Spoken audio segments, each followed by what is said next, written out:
Hello folks, I'm Alex, this is Alex Unabridged, and these are my thoughts on Parable of the Sower by Octavia E. Butler.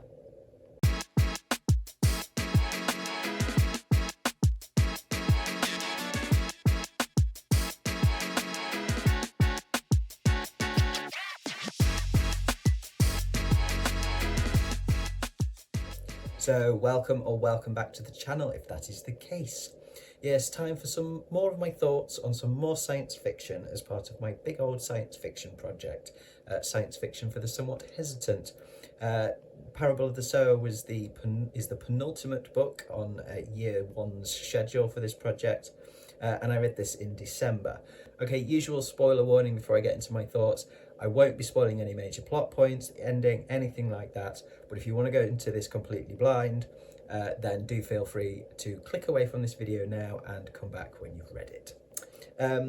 This follows a young African-American woman called Lauren Olamina, who is coming of age amidst the chaos of a dystopian near-future America.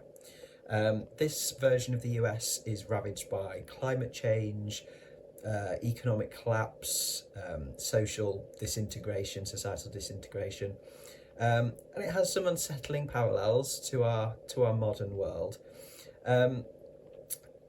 Lauren has a condition called hyperempathy, which causes her to physically experience the pain and pleasure of others. Something which is a burden, but also a source of quite deep insight into an increasingly horrific world. When she's forced to leave the gated community that she's grown up in, Lauren ventures into the open world, a dangerous, violent place filled with murder, fire, exploitation.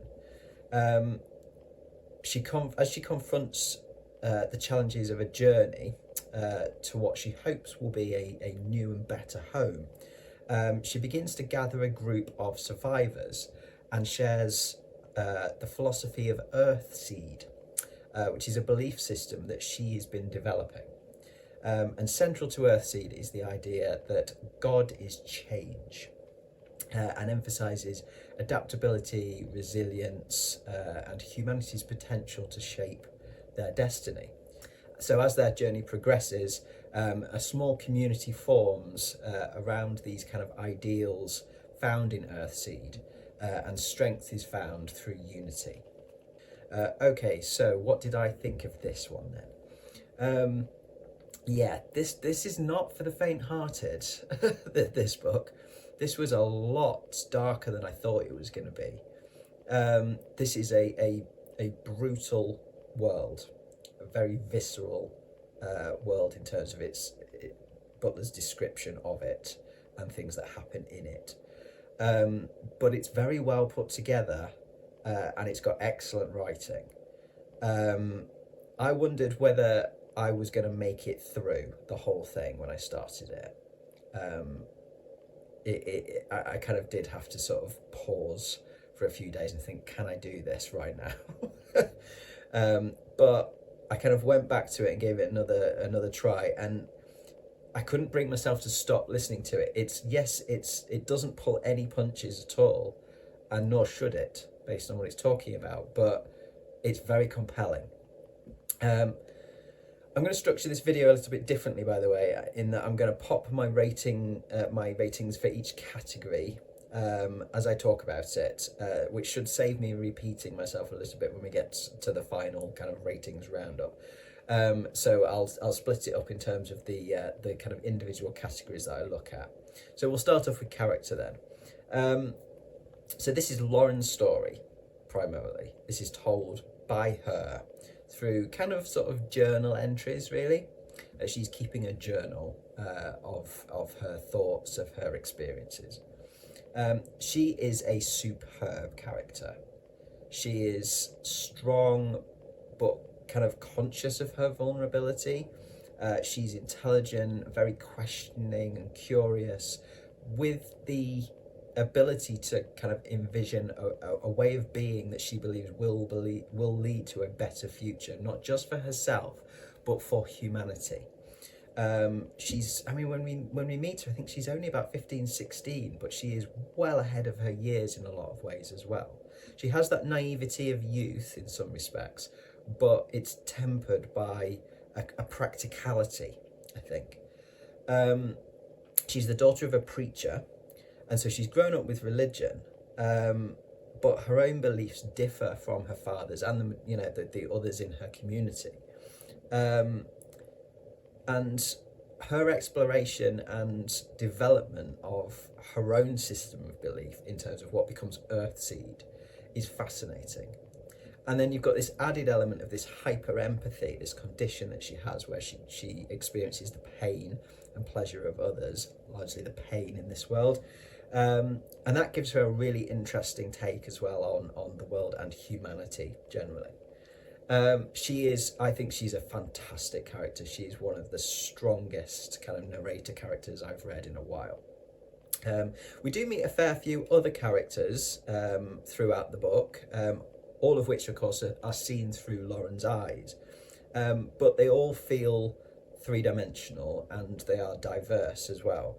The communities that we kind of meet, it's both Lauren's kind of hometown community, this kind of gated community that we start off in, and the community that develops as she travels north through the US. They all feel very human and believable. So yeah, the character work in this I thought was absolutely excellent, particularly Lauren. Lauren is definitely a super strong character. The setting of this is really vivid. Now, although this was written in the 1990s, and the story starts in 2024 and follows events over a couple of years, 2 or 3 years, I think. But what I found about this particular book, this particular dystopia, and this is what made it so difficult to read, I think, as well, or part of that, is that this feels closer to becoming reality in the next couple of decades or so than any other dystopia that I've read. Most other dystopias that I've read before feel much kind of more speculative, much more like further into the distant future type stuff. This does not. This feels too close to home in a lot of ways. Society's breaking down. Global warming is really starting to take its toll big time. There's huge wealth inequality and economic stagnation. We've got privatization of public services. That's rife. The police and the fire service will only help you if you can afford to pay them. Corruption's widespread. Street violence, homelessness, drug abuse are all major issues. Hence why Lauren and her family live in this kind of secure or semi-secure sort of middle-class community, although they're not rich by any means. They're still struggling. They just got a new president in when we start the book, who promises to make the country great again by eroding workers' rights and, handing massive corporations the freedom to do pretty much whatever they want, including taking over towns, making company towns, which kind of then lock residents into a kind of debt slavery. Now, none of what I've mentioned there is a million miles away from the direction we're headed in at the moment, in my eyes. Certainly the direction we could be headed in. So it's a bleak picture for sure. There is a constant amount of threat at play throughout the book. As I say, it's a lot darker than I expected. And it's so vividly depicted through the writing that it makes for very difficult reading. But at the same time, it's extremely compelling. And I think it's so easy to imagine this world through Butler's writing and through the fact that there's enough of our world in there that it certainly feels, as I say, it feels real enough. But then, fortunately, Butler's character work with Lauren and the eyes through which we are seeing this story play out. Lauren is perfectly positioned in a lot of ways to be able to offer kind of a feeling of hope in all of this despair. in all of this darkness. Lauren is, the symbol of hope for the future. But whilst at the same time she is acknowledging the darkness of this world. So yeah, the atmosphere of it is a constant threat, a constant tension. It is oppressive. It is claustrophobic. It's concerning. It does make you, it made me feel quite on edge reading it, as it should. So yeah, atmosphere, setting, all of that, world building, absolutely spot on. There aren't any info dumps or anything like that. It's all explained through kind of Lauren's experiences. The writing in this is extremely powerful. Butler has a very straightforward style, which I really appreciated. But there's also a beautiful rhythm to her words. It's really grounded but rich at the same time. There are lots of lines that really pack a punch because they are grounded and they are coming from a very believable character.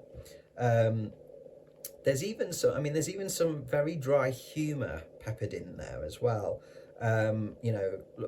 Lauren certainly has a dryness to her, which I thought worked really well.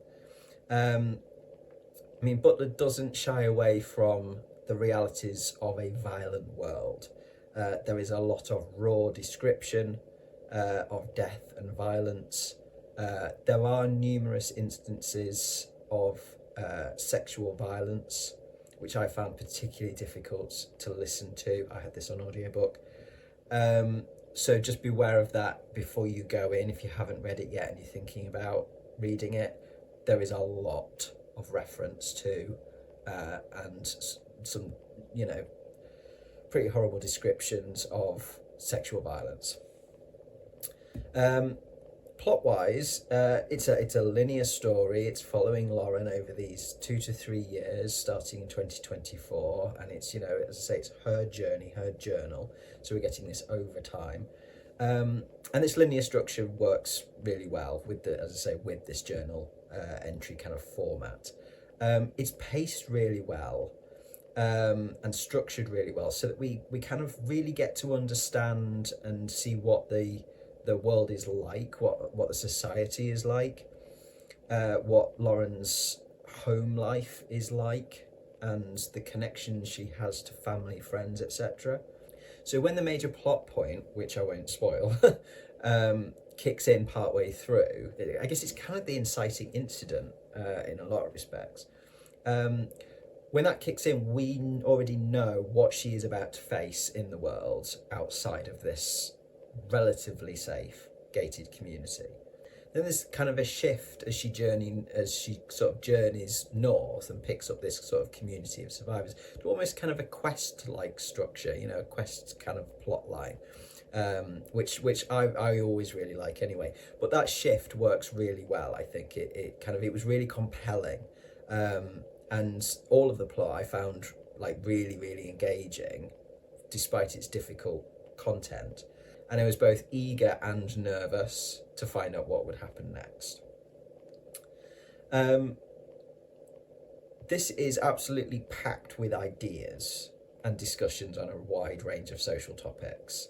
As you would expect, you've got plenty of stuff on race and race relations in America. But also gender roles, education, equality and diversity, self-sufficiency, all that kind of stuff. Religion is a big talking point as well, given Lauren's sort of personal discoveries of a system of belief that's different to that of her family and most of the community that she grew up with. I think for me, some of the most interesting ideas and questions in this come from these kind of earthseed writings. You get, at the beginning of each chapter, you get whether it's I don't know what you'd call it, a lesson, an excerpt, that kind of thing, from Earthseed Book of the Living, which is what Lauren ends up calling her kind of writings, her collection of writings on this new philosophy or religion or whatever you want to call it. And these really captured me. I loved these. You know, they kind of front the chapter, and then the chapter goes on to talk, you know, the events in the chapter kind of relate back to that's, you know, that quote, that lesson, if you like. But yeah, these I really liked. I really liked the writing style of them, and they just captured me, a lot of them, you know, in terms of the philosophy of them. And they made me think, you know, kind of externally to the story itself. They're just, you know, kind of interesting ideas. And I picked up, you know, I picked a few of my favourites to share. Like the first one, this was, I think, the first. These are the first lines in the book as well, if I remember rightly, because this is the front to chapter 1. And immediately I was like, okay, yeah, this is interesting. So the first one is, all that you touch, you change. All that you change, changes you. The only lasting truth is change. God is change. And so yeah, there's a few more I'll read out that I particularly liked. I got the one from chapter 9, which is, drowning people sometimes die fighting their rescuers. From chapter 15, all struggles are essentially power struggles. Who will rule, who will lead, who will define, refine, confine, design, who will dominate? All struggles are essentially power struggles, and most are no more intellectual than two rams knocking their heads together. And then from chapter 26, embrace diversity, unite or be divided, robbed, ruled, killed by those who see you as prey. Embrace diversity or be destroyed. And then finally, one from chapter 30. The self must create its own reasons for being. To shape God, shape self. There's, as I say, there's like, I think there's 34, I think, in total of these. I think there's 34 chapters. And they're all written in a very different style to the rest of the books. They are, you know, written as I say, kind of teachings, verses. I don't know what you'd call them really, but yeah, they are. I really enjoyed that, and how they relate back to what's going on, and you see the progression of them as you go through the story. Thought that element of it was excellent. So yeah, ideas wise, there's so much in there to consider, in terms of philosophy, in terms of social questions, debates, ideas, things like that, and just in terms of, you know, sort of where we're going as the human race, as a society, Western society, you know, now, and where we might end up in the future. And then finally, the enjoyment factor on this. I can't say I enjoyed this. It is the wrong word, enjoyment. I appreciated it immensely. I really valued the experience, as tough as it was. It's definitely made me want to read more Butler.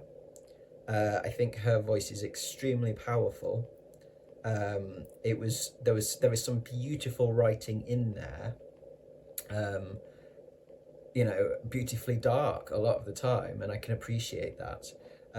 But yeah, her voice is very accessible style, very compelling. So yeah, definitely want to read some more Butler. But yeah, I think I just have to pick my times carefully, to dive into more of her work, making sure I've got, like, as I say, the mental kind of space, the emotional kind of space to deal with it. Because if her other stuff is anything like Parable of the Sower, then it will take quite a bit out of me, emotionally speaking. So I just need to make sure that I'm in the right frame of mind to properly be able to take it on board and appreciate it.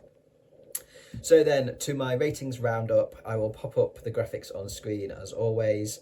So characters are 9 then. Well developed, interesting ensemble of characters with a brilliant narrator in Lauren.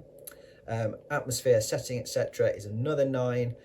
Tense, threatening, thoroughly believable setting, vividly realised by Butler.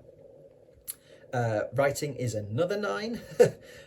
This is accessible, grounded, beautifully rich prose in places, powerful in its viscerally descriptive language. Plot is an 8. Great pacing, great structure, really compelling. Ideas is a 9. An absolute ton of stuff to think on, from the parallels of our current state of affairs to the ideas about God and religion and change and humanity. And enjoyment is an 8. So in this case, it's not enjoyment, it is appreciation and value. And I value this highly, even though it is, and in some ways because it is a damn tough read. So if we add all of those scores up and divide by 6, we get a total of 8.67 out of 10. I will round that down to an 8.5 out of 10, and this will go on the story graph at a 4.5 stars. So those are my thoughts on Parable of the Sower then. So yes, I definitely recommend reading this if you haven't already, with that caveat that just make sure you've got the brain space, the kind of emotional headspace, to deal with the tough stuff that's in it, and there is quite a lot in it, but it is absolutely worth kind of persevering, getting through it, getting through the dark stuff. It's a really excellent book, excellent world building, excellent writing, excellent character work, and an important one, I think, an important one to read. I will definitely go and read the second one in the series, Parable of the Talents, but probably not for a little while. I do definitely want to read more Butler, and we'll probably end up reading quite a lot more Butler, but it won't be a regular thing. It's if her stuff is generally kind of on the darker side, I'll have to just spread them out quite well. But I do definitely want to explore more of her work. So I will leave it there for today, folks. Thank you very much for watching. As always, do drop your thoughts in the comments below. Have you read Parable of the Sower, and what did you think? Have you read any other Butler that you think I should head to next? Do let me know down below. I'll be back on Tuesday with a little tag video, so I do hope you'll join me for that then. But from me, for now, that's ta-ra.